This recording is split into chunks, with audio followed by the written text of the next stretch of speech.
Hello, everybody. This is the weekly static site editor group sync call. This is the engineering focused edition. And as usual, we'll start with a few highlights. Um, so first up is Derek, who finished the work on getting the editable front matter UI integration in WYSIWYG mode completed. Um, Thanks, Derek, for including the review app link there, and I encourage everybody to have a play with that. Vasily finished refactoring the GitLab docs so that the tier name that doesn't impact the header links, which was a great collaboration effort across multiple MRs with many people. Thanks for that one, Vasily.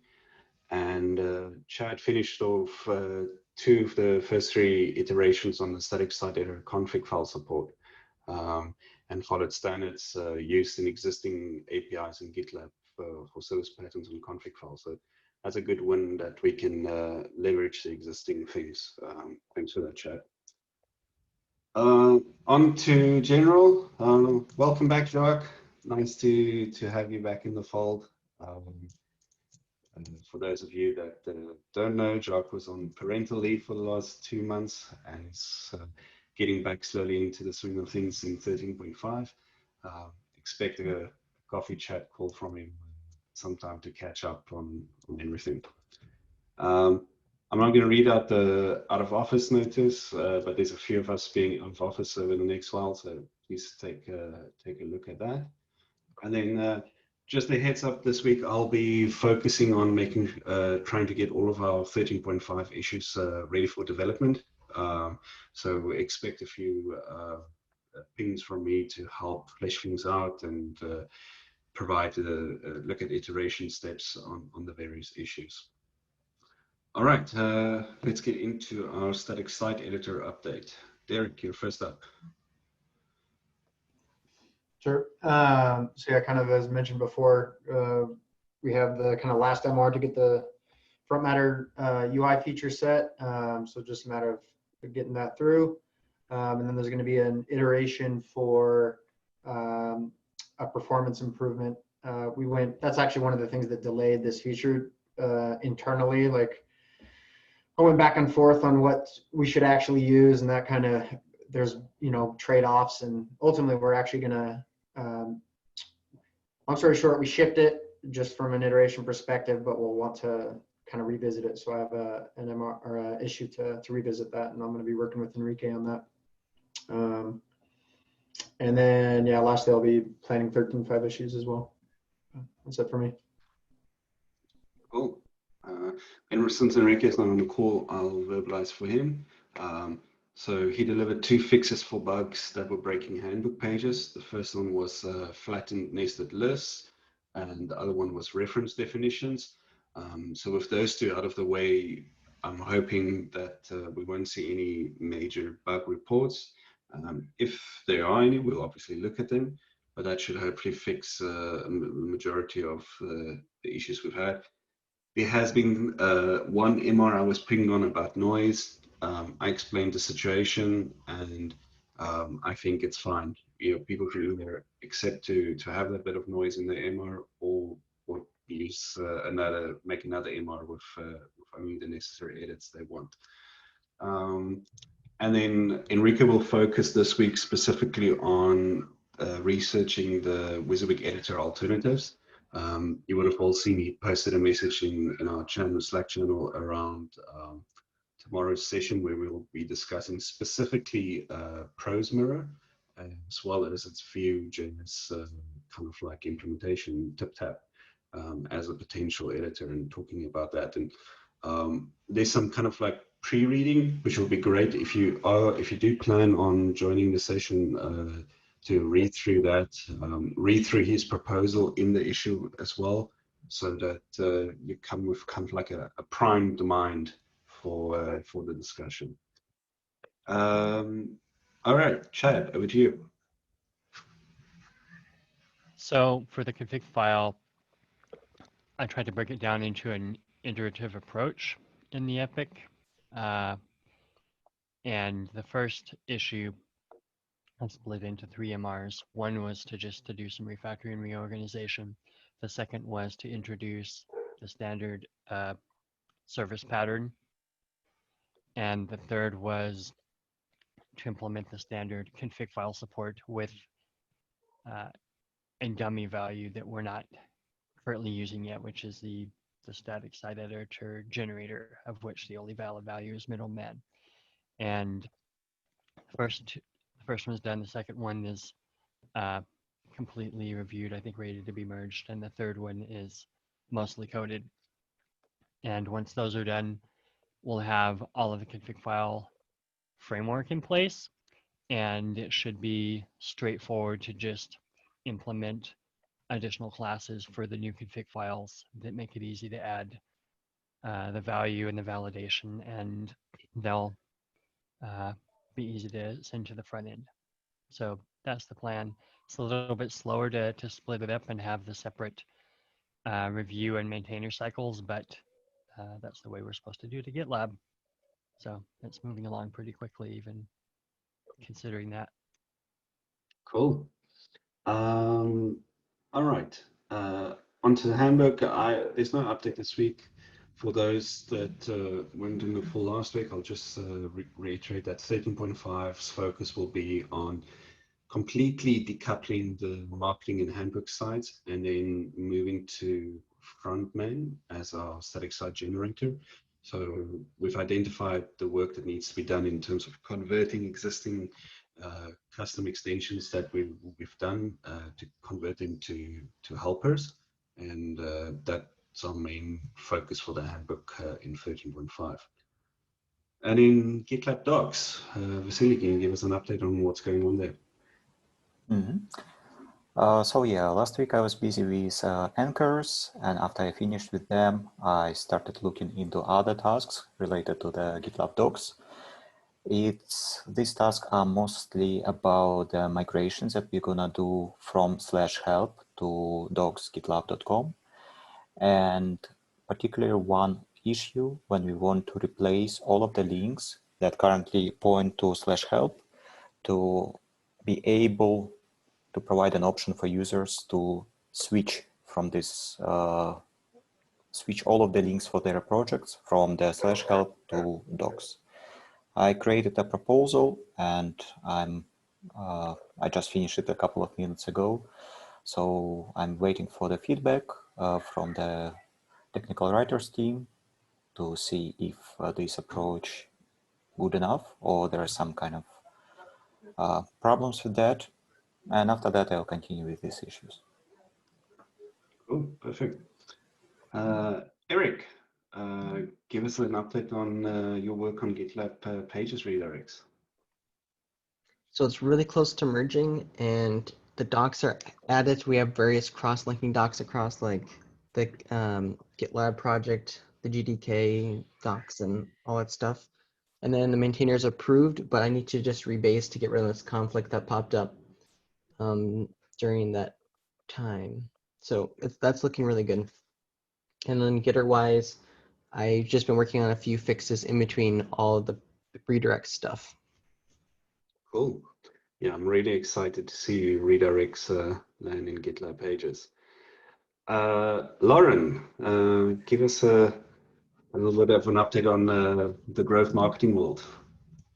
So we are almost done with our proof of concept review of the CMSs. Would y'all like access to poke around? I would definitely like access to poke around. Okay. Yeah, they're just like sandboxes where you can go in there, try it out, mess it up. Awesome. And this week, last week, it kind of dragged my feet on it, but I'm going to start on adding Webpack to the marketing site, adding that external asset pipeline. Just got to do it. And then we are hiring a full stack developer on the marketing team. So get your referrals in if you know anyone that would be a great fit. That's great news. Happy to see the Yeah. marketing team's engineering capabilities increase. Yeah. All right. And I also anticipate you pretty quickly running into some need for discussion with us about splitting files and duplicating files, which is close on our roadmap too, right, John? Yeah, 13.5. Related The to the big Webpack stuff. the big Yeah. thing we need to tackle is the decoupling of the marketing and handbook sites, and specifically how we deal with all the static assets and so on. So that's a priority for me this week. I made a recommendation in the issue last week, and I need to just get all the kind of like conversation together as a final kind of like proposal, and then we should probably have a bit of a sync call to just catch up and make sure we're all on the same page around that. I'm hoping to get like a MVC approach where you just get it working like real minimally, and then we're really gonna have to decide what to split. So. Cool.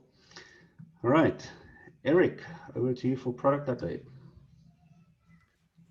Thanks. I'm just going to reorder this because I want to start with this one here. To build on Chad's update, I want to give Chad and everybody involved in planning of the config file some kudos and high fives, because we were called out specifically by the product team in at least among Create for an excellent example of iteration. So we are shipping the config file, and I wrote a release post item, and I mentioned, as you can see in the link here, my first comment was basically, I'm a little uncomfortable positioning this because we're not bringing a lot of value to users, like in a release post as a release notes type item. It's hard to position this, but it builds a foundation for some really, really important work later on.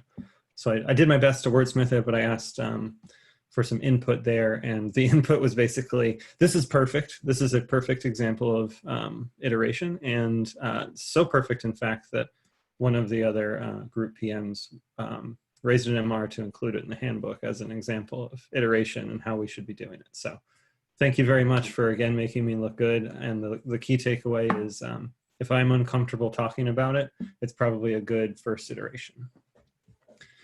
Yeah, On that one, so, is the release post supposed to be the release post MR supposed to be the good example of iteration? no, And I think the link may be wrong. Oh, okay. In the thing you linked to, just Okay. FYI. I probably still had it on my clipboard. I need a clipboard manager with all the copy and pasting I do. Yes, okay. There's a link to an MR that should update the handbook. And then the MR that they're linking to is the release post item. So I will draft an MR for the handbook to make sure that it links to the MR of the iteration and not just my my release post item. But thanks for catching that. Yeah, so great job.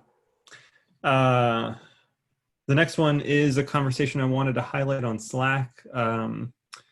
We don't have like immediate action that we need to take on this, but it was an interesting use case for the GitLab handbook anyway. We have a custom helper for our performance indicator files, which are a list of YAML files, data files that it looks like there's a Ruby helper for that. You just feed it which file, and it's going to embed the properly formatted performance indicator page. This kind of goes back to what we were talking about, but with maybe using snippets as reusable custom content blocks or something like that. This would be a much more advanced use case than I was discussing before. But basically, Sid was looking for a way to link between the handbook page where you're using this helper and saying, show the performance indicator for sales, and then find a way to actually jump to that YAML file to edit it, whether that's in the static site editor or in the web IDE or whatever. I don't think was as important as being able to create a link between those files. We've talked about concepts for partials and includes and components and all these different words for reusable content within the static site editor, but just keep this on your radar. It's possible that we have a use case that isn't even relevant to the rest of the community and external users, and this might be something we just need to build a custom solution for how we use our handbook. But we should think about it, see if there's any way to abstract this and make it possible for things like that, like this use case to exist in a way that other people could get value from it. We don't need a solution for it right now, but if you have any thoughts, you can let me know, or I'll pause, and if anybody has any ideas on how we could fix it, we can talk a little bit about it now.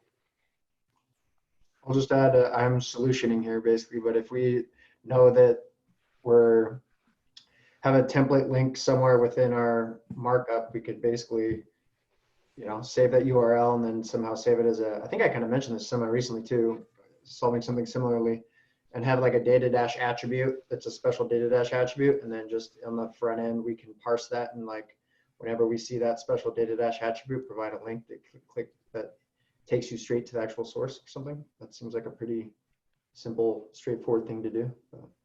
Yeah, I remember you talking about that. So in this case, we would, when forming the link, so in the helper, we'd probably add the attribute tag, or where would we determine where would we pass the source link in, or would that be something we would handle? Like, is that handled on the middleman side when it's rendering the page so that it can pass the data to the static site editor, or is that something we would infer as we're loading the data? Yeah, I'd have to think about that. I'd have to think about that more, and like exactly how that gets wired. But the fact that we have, if we're referencing a path already, like just that in itself, maybe we could parse that, like knowing that that's referencing something. I don't know. It might not work either. Who knows? But well, obviously, so what we want to do it automatically, right? Not explicitly. Yeah. That's the difference, right? We don't want to explicitly do some kind of markup. We want to infer and then dynamically generate that. So what I'll do is create an issue around this specific use case, and we can see if we can have a conversation about whether or not there's a general solution, or we can have whatever helper was written to generate these pages pass the data into the static site editor in a way that is fairly low friction for us to solve. But for context, these pages are fairly useless when you open them up in the static site editor, because it's the title and then it's a block of non-markdown content. So even though it technically is supported in the static site editor, it's not very useful. So that's, yeah, I'll create an issue. We can chat about it. No immediate disruption to planning or priority. So this isn't a fire drill or anything.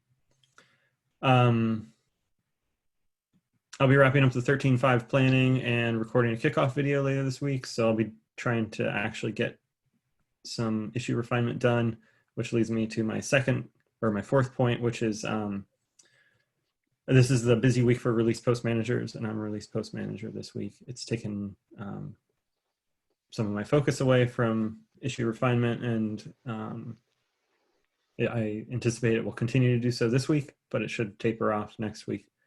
Let me know if I'm blocking you for anything. Just ping me directly, and you can just tell me, hey, I need you on this, and I'll drop everything and help you out. That's about it on my side. All right. Thank you, Eric. All right, everybody. That brings to the end our agenda